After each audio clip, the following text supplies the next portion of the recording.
नमस्कार दोस्तों, मैं जेपी डांडिया आप सभी का मेरे YouTube channel dandiya electrical study पर एक बार फिर से स्वागत करता हूं।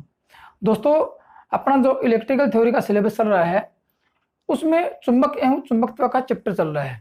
चुंबक एवं चुंबकत्व का एक चैप्टर पूरा हुआ, एक टॉपिक पूरा हुआ, जिसमें चुंबक क्या होती है, चुंबक के कितने पोल होते हैं, चुंबक कितने प्रकार की होती है, चुंबक की सुरक्षा और रख रखाव के बारे में अच्छी तरह जानकारी प्राप्त की और चुंबकों के उपयोग, मतलब कि चुंबक स्थायी चुंबक का कहाँ प्रयोग करते हैं, अस्थायी चुंबक का कहाँ प्रयोग करते हैं, स्थायी चुंबक क्या होती है, इनका अच्छी तरह अध्ययन किया।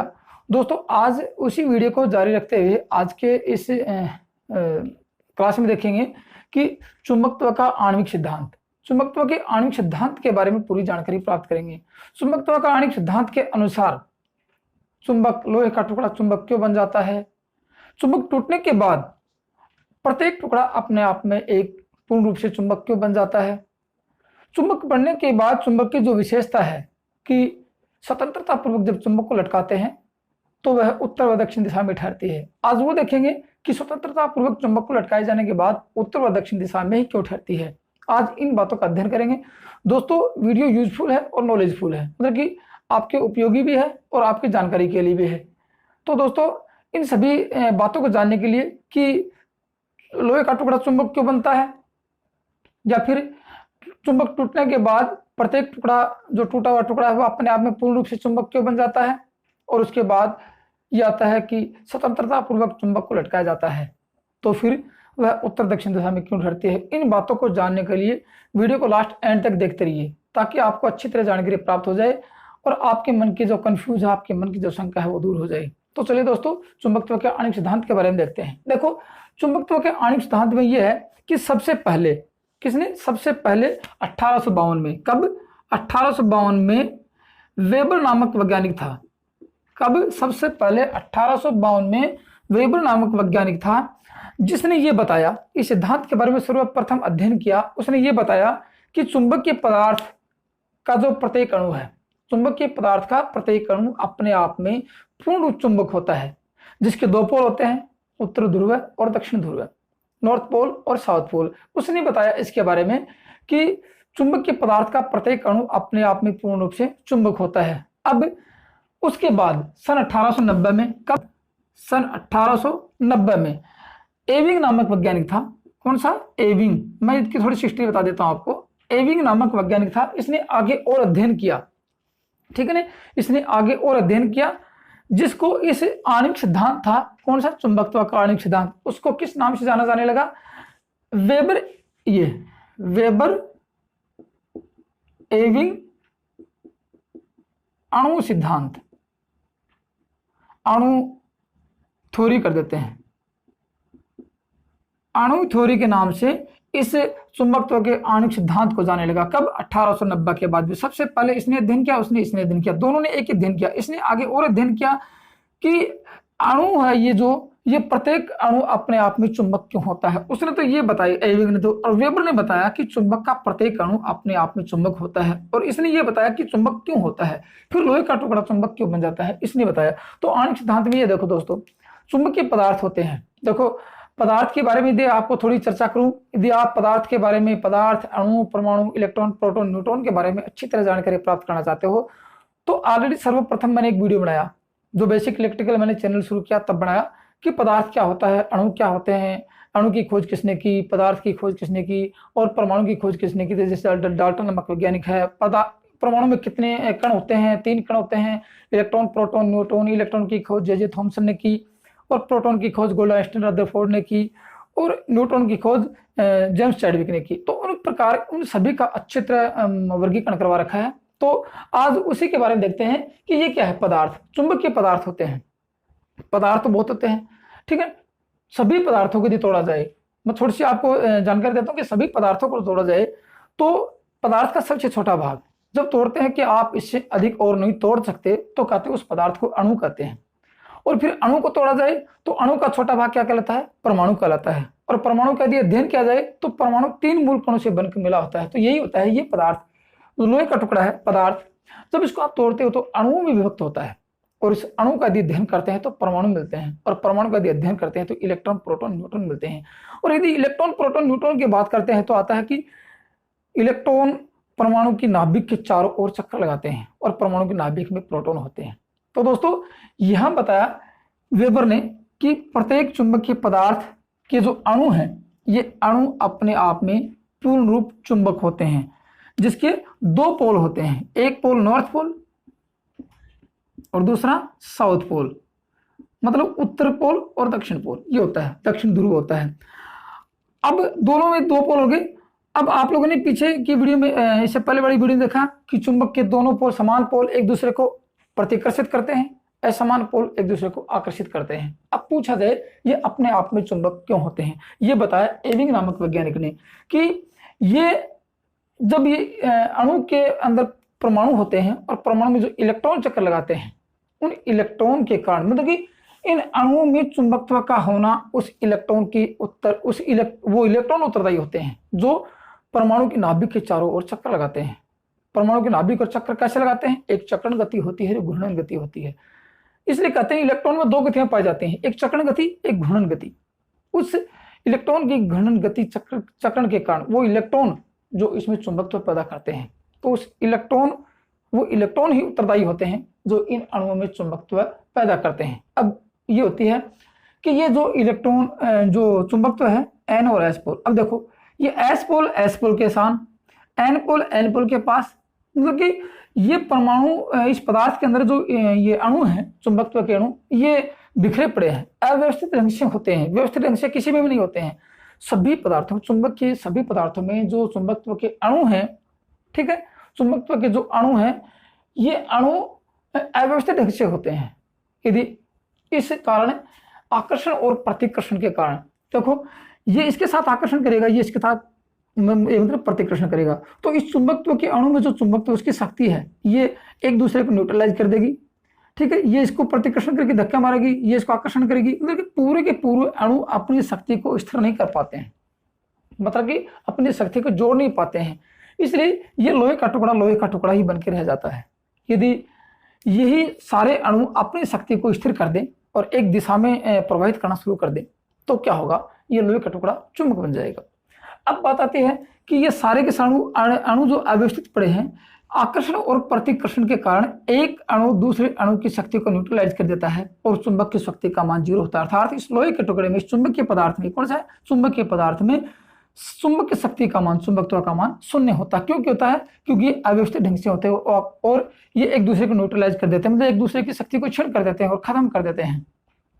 अब बात आती है, देखो यहां से जब इस लोहे के टुकड़े को, इस लोहे के टुकड़े को किसी चुंबक के क्षेत्र में, किसी चुंबक की शक्ति के द्वारा, याद रखना, चुंबक की शक्ति के द्वारा जो अनियमित रूप से व्यवस्थित होते हैं, जो एक दूसरे को न्यूट्रलाइज करते हैं, यदि इसी चुंबकीय पदार्थ को किसी चुंबकीय शक्ति में या किसी चुंबकीय क्षेत्र में रखा जाए, या किसी चुंबकीय बल के द्वारा, ठीक है, किसी चुंबकीय बल के द्वारा यदि इसको नियमित ढंग से लगा दिया जाए, इसको स्थिर कर दिया जाए, मतलब कि किसी बाहरी चुंबकीय बल के द्वारा इन अणुओं को यदि नियमित रूप से व्यवस्थित कर दिया जाए, मतलब कि एक व्यवस्थित रूप से इसको स्थापित कर दिया जाए, ठीक है, तो क्या होगा? ये अणु, जो चुंबकीय अणु हैं, ये अपनी शक्ति को स्थिर कर लेंगे और एक ही दिशा में प्रवाहित करवा देंगे।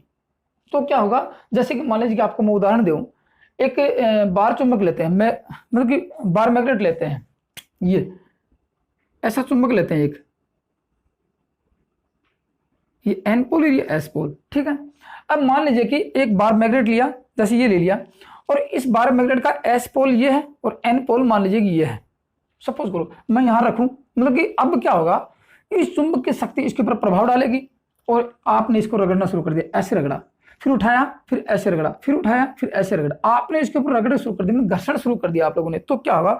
ये एस पोल यहां जाएगा, तो आपको पता है कि एस पोल और एन पोल एक दूसरे को आकर्षित करते हैं, अट्रैक्शन करते हैं। तो क्या होगा? यहाँ सारे एन पोल आएंगे, मतलब आपने रगड़ना शुरू किया, एन पोल आएंगे, फिर आपने घिसना शुरू कर दिया, एस पोल, फिर लास्ट में क्या आएगा? यहाँ एस पोल आ जाएगा और यहाँ एन पोल आ जाएगा। आप इसको लगातार नियम रूप से इसको रगड़ते रहो, 50 से 60 बार रगड़ेंगे, तो क्या होगा? ये सारे के सारे अणु अपने एक लाइन में स्थिर हो जाएंगे, एक ही दिशा में व्यवस्थित हो जाएंगे और ये पदार्थ का टुकड़ा चुंबक बन जाएगा। ये तो होता है इसका कि लोहे का टुकड़ा चुंबक क्यों बन जाता है और लोहे का टुकड़ा चुंबकित नहीं होने से पहले अनचुंबकित क्यों होता है। क्योंकि ये जो अणु है ये अव्यवस्थित ढंग से होते हैं। यदि इनको नियमित रूप से व्यवस्थित ढंग से लगा दिया जाए, किसके द्वारा, किसी बाहरी चुंबकीय बल के द्वारा। बाहरी चुंबकीय बल का मतलब या तो इसके ऊपर कॉपर वाइंडिंग कर दो और विद्युत धारा प्रवाहित करवा दो, तो क्या होगा, वो चुंबकीय बल इसके ऊपर प्रभाव डालेगा और ये सारे के सारे अणु एक लाइन में सीधे ही व्यवस्थित हो जाएंगे। या फिर आप किसी चुंबकीय क्षेत्र में, किसी चुंबकीय जैसा क्षेत्र हो जहां चुंबक का प्रभाव हो, वहां पे इसको आप ले जाओ टुकड़े को, तो वहां क्या होगा, क्योंकि चुंबकीय क्षेत्र में उसके दो पोल होंगे और ये अणु अपने आप में धीरे धीरे धीरे धीरे लाइन रखना शुरू हो जाएंगे। जैसे ये रख गए, देखो सारे के सारे अणु एक सीध में एक अपने व्यवस्थित ढंग से स्थापित हो गए, तो क्या होगा, ये एन पोल, सारे एन पोल आगे इधर इधर एन पोल हो जाएगा और इधर एस पोल हो जाएगा और ये लोहे का टुकड़ा अब ये चुंबकित हो चुका है, मैग्नेटाइज हो चुका है। पहले नॉन मैग्नेटाइज था, अब ये मैग्नेटाइज हो चुका है। इसलिए कह सकते हैं कि लोहे का टुकड़ा चुंबक हो सकता है। इनकी थ्योरी का अध्ययन किसने किया, सबसे पहले वेबर ने 1852 में, उसके बाद 1890 में एविंग नामक वैज्ञानिक ने किया, जिसने बताया कि ये अणु चुंबकत्व क्यों होते हैं। वो इलेक्ट्रॉन उत्तरदायी होते हैं जो नाभिक के चारों ओर अपनी दूरी पर घूमते हैं और ये अब मैग्नेटाइज हो गया है। इसलिए कह सकते हैं कि लोहे का टुकड़ा मैग्नेटाइज हो जाता है, चुंबकीय अणु जो होते हैं। अब उसके बाद देखा जाए या आप पूछा जाए कि आपने इसको चुंबकत्व दिया, नहीं, हम किसी भी प्रकार के पदार्थ को न तो चुंबक देते हैं और न चुंबक उससे लेते हैं। सिर्फ क्या करते हैं, अणुओं को एक ही दिशा में व्यवस्थित रूप से स्थापित कर देते हैं, जिससे लोहे का टुकड़ा चुंबक बन जाता है। अब दोस्तों ये तो थी बात इस चुंबकत्व के आणविक सिद्धांत की बात आप लोगों ने देखी। अब उससे बात पूछा जाए कि लोहे का टुकड़ा चुंबक की शक्ति क्यों खो देता है, जब उसको चुंबक बनाते हैं तो क्यों खो देता है। आपने चुंबक की सुरक्षा रख रखाव पिछले वीडियो में देखा होगा, तो उसमें क्या लिखा था, क्या बताया कि लोहे को उस चुंबक के टुकड़े को कठोर फर्श पर नहीं गिराना चाहिए, ठीक है, या फिर उसको हथौड़े से नहीं पीटना चाहिए, या फिर उसको लाल गर्म नहीं करना चाहिए। क्यों, देखो इसको आप हथौड़े से पीटोगे, ये लोहे के जो अणु व्यवस्थित रूप से लगा रखे हैं, ये सारे क्या होंगे, ये बिखर जाएंगे। बिखरने के बाद क्या होगा, एक दूसरे की शक्ति को शून्य कर देंगे, न्यूट्रलाइज कर देंगे और लोहे का टुकड़ा फिर चुंबक के स्थान पर लोहे का टुकड़ा बन के रह जाएगा। तो ये जो व्यवस्थित है, आप इसको थोड़ा मारेंगे तो सारे बिखर जाएंगे, बिखर जाके उल्टे सुल्टे हो जाएंगे और अपने अपने जो उल्टे सुल्टे ग्रुप लगा रखे हैं सबके अपने अपने ग्रुप में स्थापित हो जाएंगे और फिर इसकी चुंबक शक्ति का मान शून्य हो जाएगा। उसी प्रकार यदि आप इस लोहे के इस चुंबकत्व को आप फर्श पर, कठोर फर्श पर गिराते हैं, तो क्या होता है, ये चुंबकत्व के जो अणु हैं ये सारे बिखर जाएंगे। फिर क्या होगा, चुंबक अपनी शक्ति खो देगा। चुंबक शक्ति नहीं खोता है तो क्या होता है, चुंबक के अंदर, उस पदार्थ के अंदर चुंबक शक्ति थी लेकिन वो एक दिशा में स्थापित नहीं थी। जब तक ये अणु अपने एक व्यवस्थित रूप से स्थापित नहीं होंगे तब तक चुंबक की शक्ति का मान या चुंबकत्व का मान स्थापित करना मुश्किल होता है। उसी प्रकार कहते हैं यदि अपन किसी विद्युत चुंबक को बनाते हैं, लोहे के टुकड़ों को, जैसे लोहे का टुकड़ा है इसके ऊपर कॉपर वाइंडिंग कर देते हैं और सप्लाई प्रदान कर देते हैं, तो क्या होता है, इसमें जो चुंबकत्व के अणु हैं वो एक दिशा में लगने शुरू हो जाते हैं और जब पूर्ण रूप से लग जाते हैं तो वह चुंबकत्व स्थापित हो जाता है। उसी प्रकार जैसे देखते हैं अपन यदि किसी स्क्रू ड्राइवर से काम करते हैं और यदि फर्श पर करते हैं, किसी पत्थर पर करते हैं, तो वह लोहे के छोटे छोटे टुकड़ों को अपनी ओर आकर्षित करना शुरू कर देता है। क्यों, जब आप इसके ऊपर घर्षण करते हैं तो उस घर्षण और ताप के कारण क्या होगा, वो चुंबकत्व के अणु आगे की नोक के अणु और एक लाइन से लग जाएंगे, तो क्या होगा, वो चुंबक के लोहे के टुकड़े को अपनी ओर उठाने शुरू कर देगा। ये तो थी बात इसकी। यदि आप इसको गर्म करेंगे तो ये बिखर जाएंगे। तो यहां तक आता है कि लोहे का टुकड़ा चुंबक अणु सिद्धांत के कारण लोहे का टुकड़ा चुंबक बन जाता था। ये तो थी बात इसकी। अब उसके बाद दोस्तों देखा जाए दूसरा क्वेश्चन अपना क्या आता है।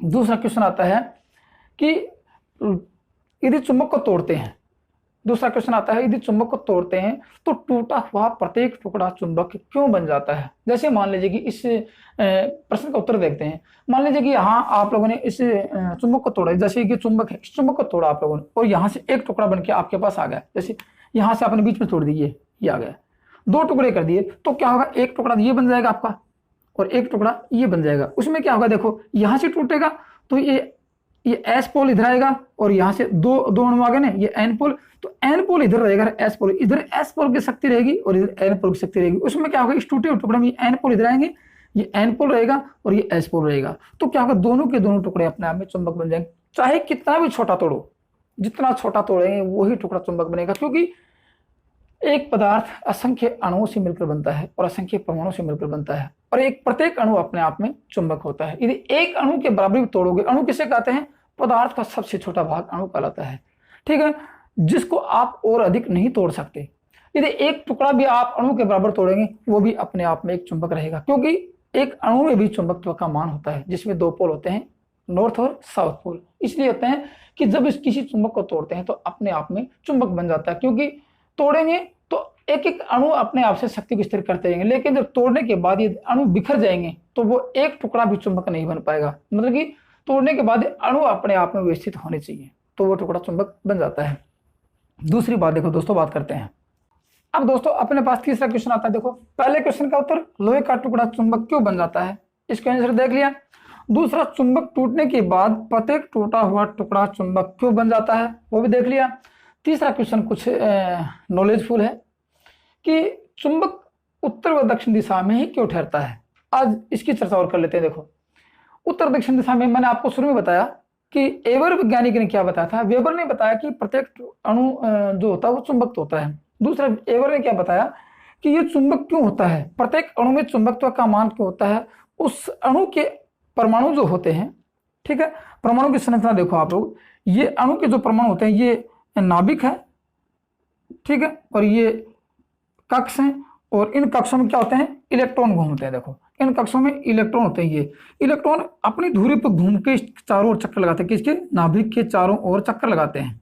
ये तो क्या होगा, इस घर्षण के कारण अपनी धुरी पे घूमना और इस पूरे कक्ष में चक्कर लगना, इस घर्षण के कारण ये जो पदार्थ का जो अणु है जो परमाणु से मिलकर बना है, ये पूरा पदार्थ के जो अणु, जो ये अणु है ना, ये पूरा का पूरा चुंबक होता है। इसमें चुंबकत्व का मान होता है।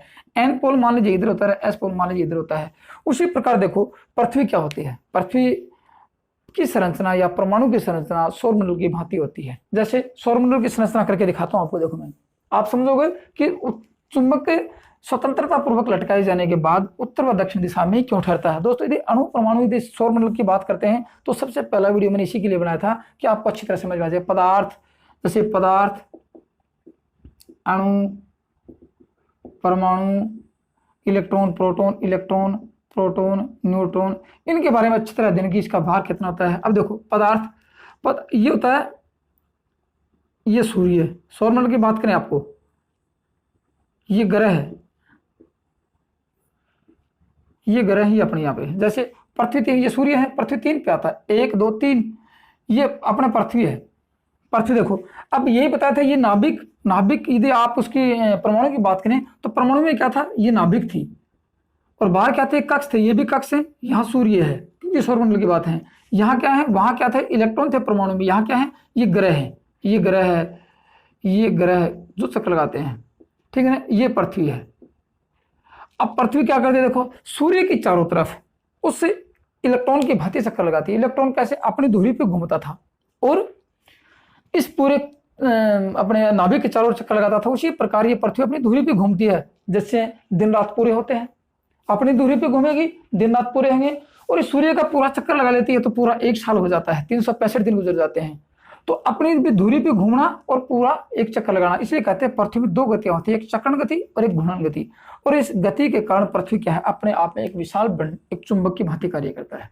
पृथ्वी क्या है, पृथ्वी अपने आप में एक विशाल चुंबक बन जाता है।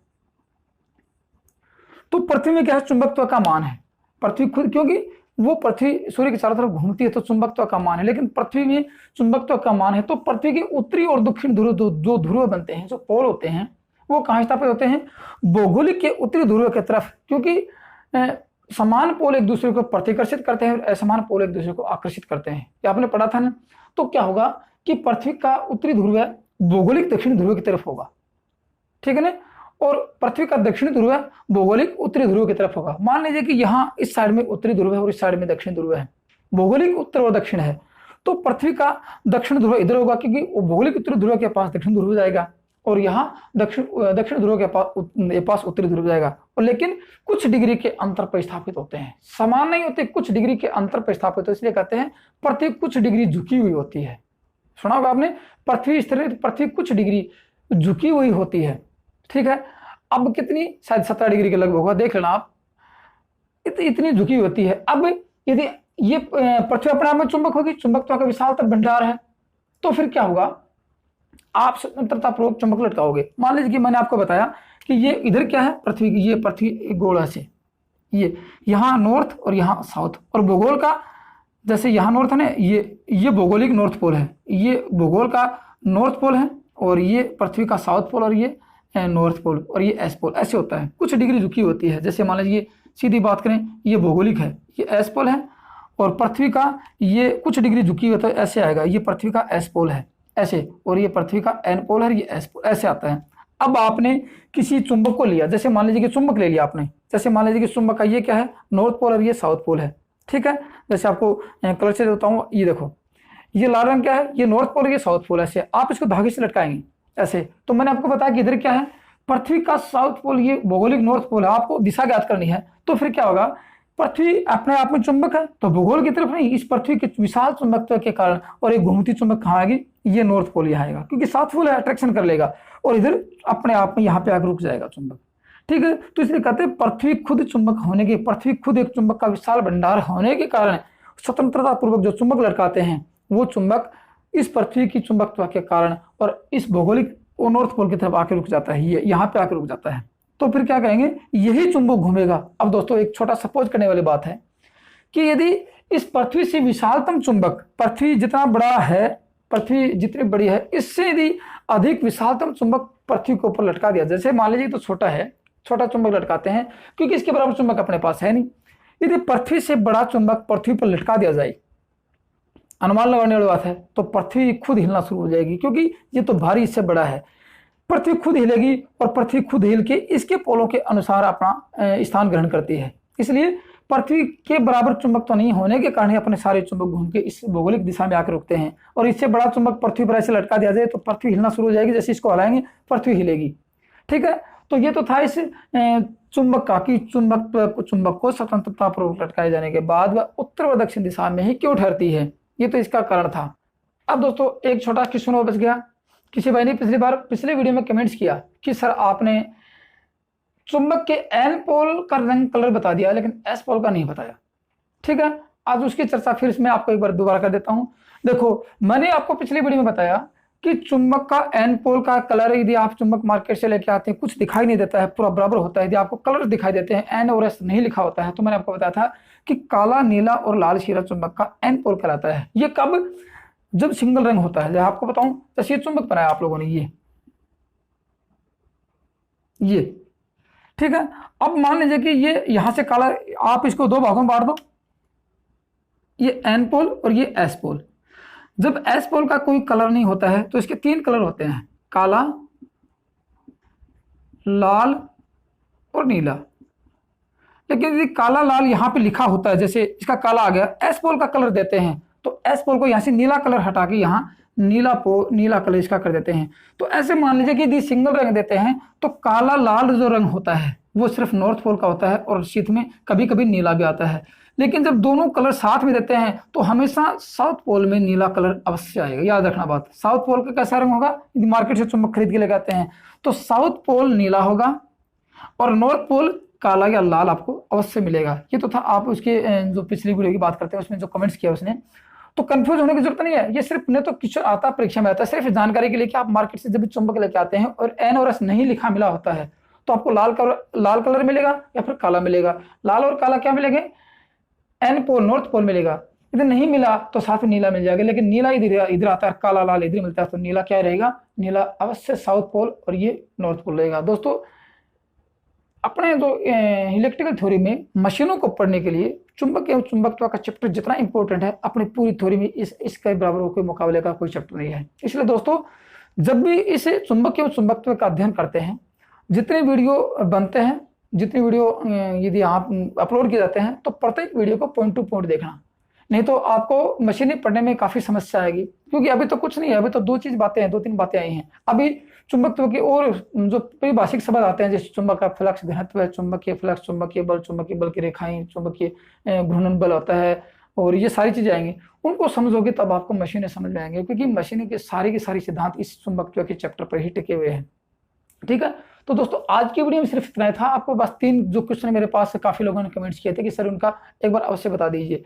तो दोस्तों वीडियो अच्छा लगे तो लाइक करना, कमेंट्स करना और अपने दोस्तों में शेयर जरूर करना। और जो दोस्त पहली बार इस वीडियो पर जुड़े हैं या चैनल को देख रहे हैं, वो इलेक्ट्रिशियन थ्योरी का संपूर्ण सिलेबस निमी पैटर्न के आधार पर अध्ययन करने के लिए चैनल को सब्सक्राइब जरूर कर लें, ताकि आपको भविष्य में आने वाले किसी भी प्रकार के एग्जाम में किसी प्रकार की कोई समस्या नहीं हो। तो चलिए दोस्तों, आज की वीडियो में सिर्फ इतना ही है।